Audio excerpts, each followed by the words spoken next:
नमस्कार दोस्तों, मैं संजय कुमार गुप्ता आप सभी का मेरे यूट्यूब चैनल जागृति अड्डा पे स्वागत है। मैं आज आप लोगों को भारत और पाकिस्तान के बीच में जो सिंधु नदी के जल को स्थगित किया गया है, उसके विषय में चर्चा करेंगे और ये स्थगित क्यों किया गया है, यह पहले मैं बता दे रहा हूँ। तो स्थगित करने का कारण यह है कि अभी हाल-फिलहाल में पाकिस्तान के जो आतंकवादी हैं वो भारत के जम्मू कश्मीर के पहलगाम में आतंकवादी हमला किए हैं, जिसकी वजह से भारत, भारत की सरकार, भारत की जनता, विश्व समुदाय आहत है। इस वजह से भारत सरकार ने यह निर्णय लिया है कि भारत और पाकिस्तान के बीच में जो सिंधु नदी के जल का जो समझौता हुआ है उसको स्थगित किया जाए। साथ में यह भी कहा गया है कि भारत और पाकिस्तान के बीच में जो बाघा बॉर्डर है उसको बंद कर दिया गया है, क्योंकि ना ही इधर के लोग उधर जाएंगे, ना ही उधर के लोग इधर आएंगे, ना ही इधर का सामान कोई प्रोडक्ट उधर जाएगा, ना ही कोई प्रोडक्ट इधर आएगा।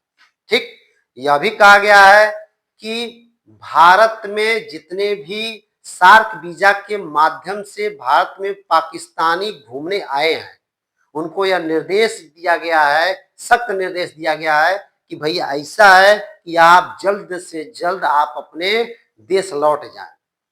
अब समझने वाली बात यह है कि सार्क वीजा है क्या?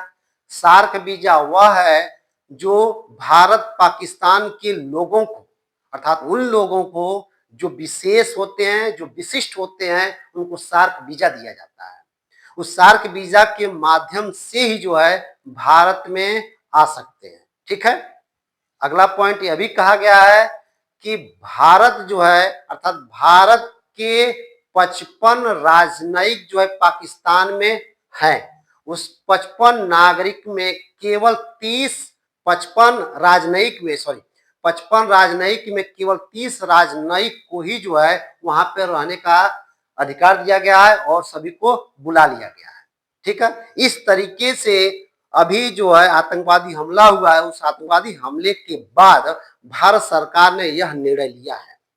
लेकिन विशेष रूप से हम ये जानेंगे कि भारत और पाकिस्तान के बीच में जो सिंधु नदी जल को लेकर के स्थगित किया गया है, उससे पाकिस्तान के ऊपर क्या प्रभाव पड़ेगा और यह सिंधु नदी जल का कब जो है समझौता किया गया था, इस समझौते में कौन मध्यस्थता किया था, मीडिएटर का काम किया था, इस समझौता उस समय के भारतीय प्रधानमंत्री कौन थे, उस समय में पाकिस्तान के राष्ट्रपति कौन थे और इस समझौते के बाद भारत को क्या मिला और पाकिस्तान को क्या मिला।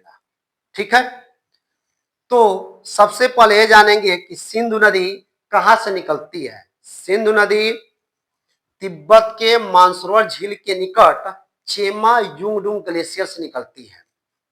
ध्यान दीजिएगा, चेमा युंगडुंग ग्लेशियर से निकलती है और भारत पाकिस्तान होते हुए अरब सागर में गिरती है। और सिंधु नदी की भारत के क्षेत्र में 5 सहायक नदी है। उस 5 सहायक नदी में झेलम है, चेनाब है, रावी है, ब्यास है, सतलज है, जिसे पंच नदी के नाम से जाना जाता है। इस पंच नदियों में सतलज नदी एक ऐसा नदी है जो भारत के बाहर से, अर्थात तिब्बत के मानसरोवर झील के निकट राकस ताल से निकलती है।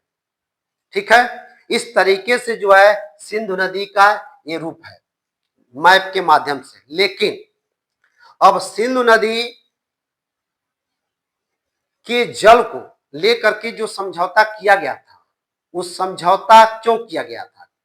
इसका कारण यह था कि जब भारत और पाकिस्तान का बंटवारा हुआ, अर्थात भारत आजाद हुआ और भारत आजाद होने के बाद जब भारत पाकिस्तान का बंटवारा हुआ तो पाकिस्तान के क्षेत्र में क्या क्या गया, तो जैसे कि आप जानते हैं कि पाकिस्तान को कुछ भूमि भी दिया गया, स्थल भी दिया गया, स्थल के साथ साथ कुछ धन भी दिया गया।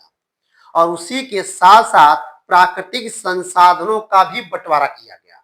उस प्राकृतिक संसाधन में सिंधु नदी आता है, जो सिंधु नदी के जल को लेकर के बंटवारा किया गया 19 सितंबर 1960 को कराची में, और इसमें मध्यस्थता का काम किया था विश्व बैंक ने।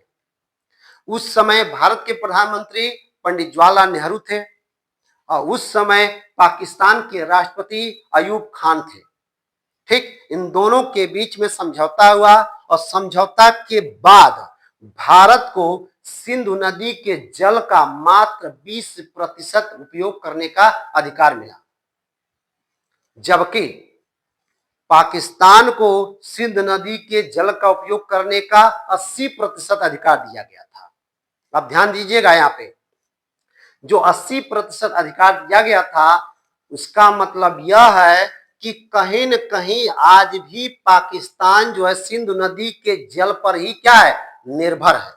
ठीक, और यह भी कहा गया था कि जो है सिंधु नदी की जो 3 सहायक भारत के क्षेत्र में जो मिला था, 3 सहायक नदी है, जो पूर्वी नदी है रावी, ब्यास और सतलज, भारत को मिला था। ठीक, और उसी में पाकिस्तान को सिंधु नदी, झेलम नदी, चेनाब नदी पाकिस्तान को मिला था, जिसका 80% जल उपयोग करेगा। अब जो है मुद्दा यह बनता है कि भारत और पाकिस्तान के बीच में जो यह समझौता हुआ, इस समझौते के बाद जो है पाकिस्तान सिंधु नदी के जल का उपयोग करता है और वहां की अर्थव्यवस्था, ध्यान दीजिएगा, वहां की अर्थव्यवस्था इस सिंधु नदी के जल पर ही निर्भर है। ठीक, यही कारण है कि अभी जो है भारत की सरकार ने जो सिंधु नदी के जल के समझौते को स्थगित कर दिया है, तो यही रीजन है कि वहां की अर्थव्यवस्था क्या हो जाएगी, डमाडोल हो जाएगी, जिसकी वजह से वहां पे कृषि नहीं हो पाएगा, जिसके वजह से वहां पे जो शहरी क्षेत्र में जल मिलता है वह भी नहीं मिलेगा, जिसकी वजह से वहां पे कहीं न कहीं जो विद्युत का उत्पादन होता है वह भी नहीं होगा। जब विद्युत का उत्पादन नहीं होगा तो जितने भी कल कारखाने हैं, उद्योग धंधे हैं, वो ठप पड़ जाएंगे, जिसकी वजह से वहां की अर्थव्यवस्था क्या हो जाएगी, डमाडोल हो जाएगी। अगर यह वीडियो आप लोगों को अच्छा लगा हो, इसे लाइक कीजिएगा, सब्सक्राइब कीजिएगा, शेयर कीजिएगा। धन्यवाद।